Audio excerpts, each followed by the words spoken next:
ఉత్తరాది రాష్ట్రాల్లోని 37 నగరాల్లో గరిష్ట ఉష్ణోగ్రత 45 డిగ్రీల సెల్సియస్ కంటే అధికంగా నమోదైనట్లు వాతావరణ శాఖ తెలియజేసింది. అయితే గతంలో లేనంతగా ఈ వేడి గాలులు రావడానికి కారణమేమిటి అనేది ఇప్పుడు చర్చనీయాంశంగా మారింది. ఇంకా ఎన్ని రోజులు ఈ వేడి నుండి విముక్తి లభిస్తుందని ఉత్తరాది జనం కూడా ఎదురుచూస్తున్నారు.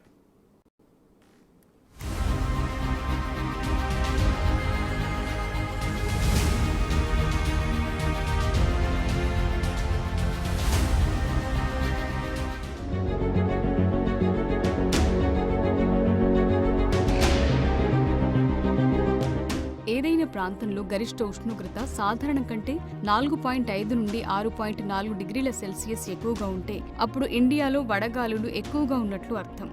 దీని ప్రకారం ఈ వారం దేశంలో అత్యధిక ఉష్ణోగ్రత 52.9 డిగ్రీల సెల్సియస్ నమోదైంది. ఢిల్లీతో సహా దేశంలోని కొన్ని ప్రాంతాలు గరిష్ట ఉష్ణోగ్రతల పరంగా సరికొత్త రికార్డులను తాకాయి. అయితే ఒకానొక సమయంలో దీనిపై సందేహాలు కూడా కలిగాయి. ఇంతగా నమోదైన ఉష్ణోగ్రత నిజంగా ఉందా లేదంటే సెన్సార్లో లోపం వల్ల సంభవించిందా అని అధికారులు అనుమానించినట్లు తెలుస్తోంది.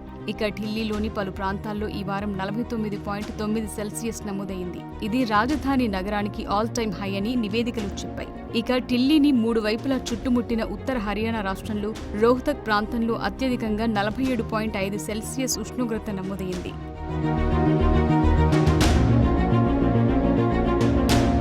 అయితే ఈ సీజన్లో ఉష్ణోగ్రతలు ఎందుకు పెరిగాయన్న దానిపై తీవ్రమైన చర్చ జరుగుతోంది. మే, జూన్ నెలల్లో ఉష్ణోగ్రతలు పెరగటం సాధారణమే అయినప్పటికీ సాధారణంగా మధ్యధర సముద్రంలో ఏర్పడే వాతావరణ వ్యవస్థలు, తేమతో కూడిన గాలులను తీసుకొచ్చే వాతావరణ వ్యవస్థలు ఆవర్తన పాశ్చాత్య అవాంతరాల ద్వారా నియంత్రించబడతాయని భారత వాతావరణ విభాగానికి చెందిన శాస్త్రవేత్తలు చెబుతున్నారు. ఇవి పాకిస్తాన్, ఆఫ్ఘనిస్తాన్ దిశల నుండి ఉత్తర భారతదేశంలోకి వచ్చే వేడి, పొడిగాలి ప్రభావాన్ని న్యూట్రలైజ్ చేస్తాయని తెలుస్తోంది. అయితే ఈ సంవత్సరం మార్చి, మే ప్రారంభంలో సాధారణం కంటే ఎక్కువ వెస్ట్రన్ డిస్టర్బెన్స్లు ఉన్నట్లు తెలుస్తోంది. అయితే గత 10-15 రోజుల్లో వాటి బలం తగ్గిందని, పొరుగు దేశాల నుండి వచ్చే గాలి వల్ల ఉష్ణోగ్రతలు పెరగటానికి కారణమయ్యాయని వాతావరణ శాఖ వెల్లడించింది. అయితే ఈ అనూహ్యమైన పరిస్థితికి ప్రధాన కారణం భూతాపం పెరగటమని స్పష్టంగానే తెలుస్తోంది.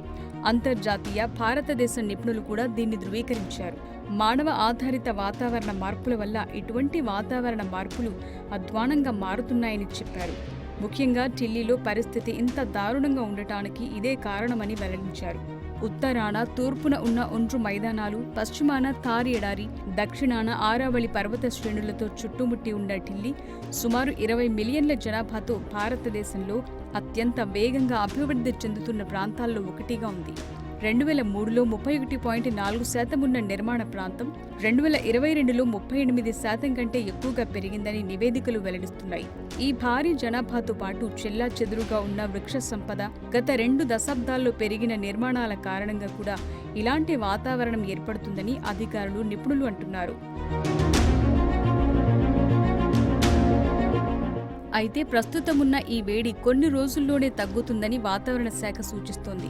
భారత వాతావరణ శాఖ ప్రకారం అరేబియా సముద్రం నుండి వీస్తున్న పశ్చిమ గాలి, నైరుతి గాలి ప్రభావం వల్ల వచ్చే వర్షపాతం కారణంగా మరో 3 రోజుల్లో వాయువ్య, మధ్య, తూర్పు భారతదేశంలో ఉష్ణోగ్రత క్రమంగా తగ్గుతుందని అంటున్నారు. ఈ వారంలో రుతుపవనాలు దక్షిణాదినున్న కేరళకు చేరుకోవడంతో అక్కడి ప్రజలకు ఉపశమనం లభించింది.